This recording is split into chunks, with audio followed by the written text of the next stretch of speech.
So basically, I would love to talk to you a little bit more about casting in general. So basically, what did you learn as a caster and like your career so far? That's a big question. I think review is kind of like the first thing. So many people reach out to casters and they always ask, how do you get into casting or where do you start? And unfortunately, it sounds really harsh, but the answer is if you're asking, it's probably already too late because the mentality is just do it. Like just slam like the Nike slogan and logo back on them.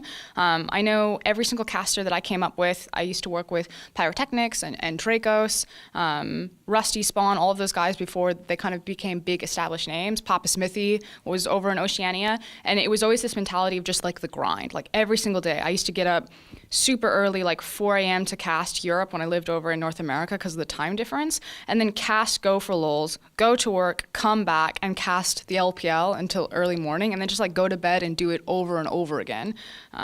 And it's never good because I don't think esports, like that's not a successful model for people to like thrive. You want to make sure that there's infrastructure and roadmaps that people can climb up the scenes. And now that feels a lot healthier, especially for casting. You can apply to be a shoutcaster now. But the fact of the matter is you just got to put in the reps sometimes. And you just have to like load up a game, grab a mic, and then just start doing it repeatedly. So basically, despite the ambition you just mentioned, what do you think makes a good caster? I think the synergy and teamwork, especially in a Riot infrastructure, it's always going to be different depending on what esports and what kind of team you're focusing in. But being a Riot League of Legends caster, a lot of it is about how you work in a team.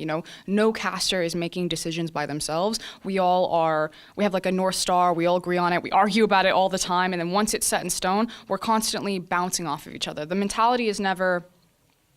Your mentality should always be whatever caster is standing next to you. If I have Vedi and Medic sitting next to me in a tri-cast, it's my job just to make them look as good as possible and their job to make me look as good as possible. Because if everyone looks good, we all look awesome, and it's making a strong product as opposed to thinking like, got to get my point across, got to make sure that I look like the smartest analyst. Like we constantly are trading information. What do you think is like one of the most important parts when you cast yourself? I think something that amateur casters fall into a trap of is, again, like these trust falls, because a lot of the solo casting or amateur casting experiences is that they don't have a partner that they trust, or they don't have a consistent partner, so they'll have a lot of different ones. So it does kind of become like the me show, where they'll run into other casters, or they'll talk over them, or they won't have a good flow and kind of hold the mic for a little bit too long.